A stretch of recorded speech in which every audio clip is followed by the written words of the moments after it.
திருப்பரங்குன்றத்தில் எந்த இடத்தில் தீபம் ஏற்றுவது அப்படிங்கிற ஒரு டிஸ்பியூட்ல இதுக்கு முன்பு வந்த வழக்குகள் பற்றி சொன்னபோது அது புது தகவல் அப்படின்னு குமார் சார் சொன்னாங்க.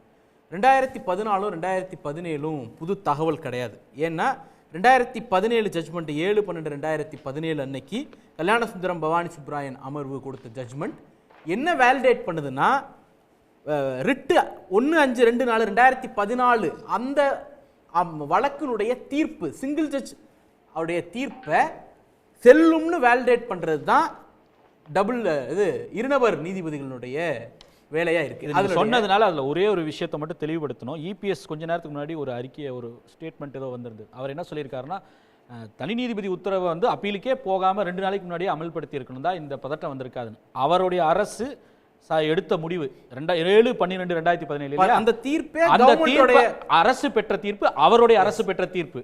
அதுக்கு முரணாக ஒரு தனி நீதிபதி கொடுத்த உத்தரவை இவர் ஆமோதிச்சு பேசுறார். அவர் எடுத்த முடிவுக்கு எதிராகவே திரு இபிஎஸ் அவர்கள் ஒரு நிலைப்பாடு எடுத்திருக்கார். இது ஒண்ணு. இன்னொரு முக்கியமான விஷயம், சார் சொன்னாங்க அப்படி கொடுக்க முடியாது, டபுள் 2 நபர் நீதிபதி கொடுத்த ஒரு தீர்ப்பை ஒரு நீதிபதி மாற்ற முடியாது அப்படிங்கிற. அதை தான் நாங்களும் டிஸ்பியூட்னு சொல்றோம். அதுதான் இந்த வழக்கினுடைய பிரச்சனைன்னு சொல்றோம்.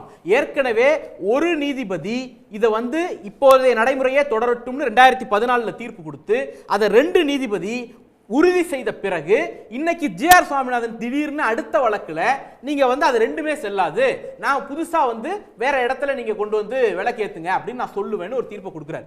இதற்கு எதிராக ஆலய நிர்வாகம் தன்னுடைய மரபுகளையும் மக்களுடைய நம்பிக்கைகளையும் பாதுகாப்பதற்காக அப்பீலுக்கு போவதற்கான முடிவை எடுக்குது. அப்பீலுக்கு போறதுக்கு 30 நாள் டைம் இருக்கு.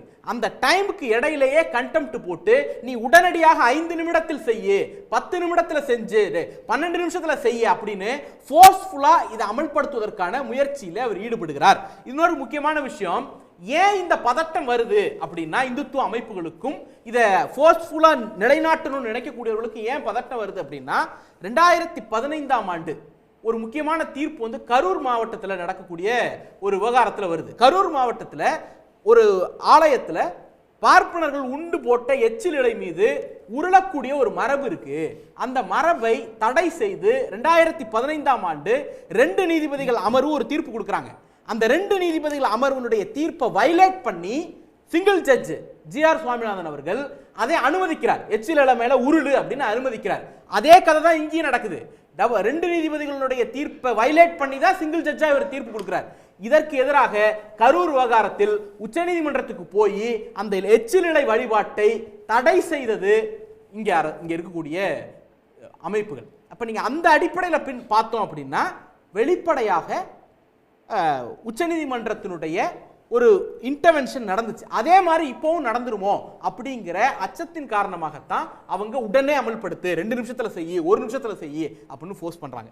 நேற்றைக்கு நடந்த சம்பவத்துல அரசு காவல்துறைக்கு முன்னால் ஒரு சவாலும் ஆலயத்தின் முன்னால் ஒரு சவாலும் இருந்தது சார்.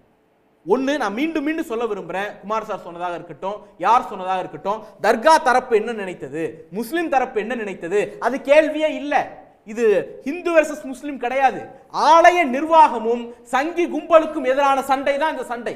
ஆலய நிர்வாகம் நூற்றாண்டு மரபை காப்பாற்றணும்னு நினைக்குது, முருக பக்தர்களுடைய உணர்வுகளை மதிப்பளிக்கணும்னு நினைக்குது. இல்ல, நான் விரும்புற இடத்துல தான் நீ ஏத்தணும்னு இந்துத்துவ கும்பல் சொல்லுது. இது ரெண்டுத்துக்குமான சண்டையில தர்கா தரப்பு இழுக்குது அப்படிங்கிறதே அடிப்படையில் அறமற்ற செயல்.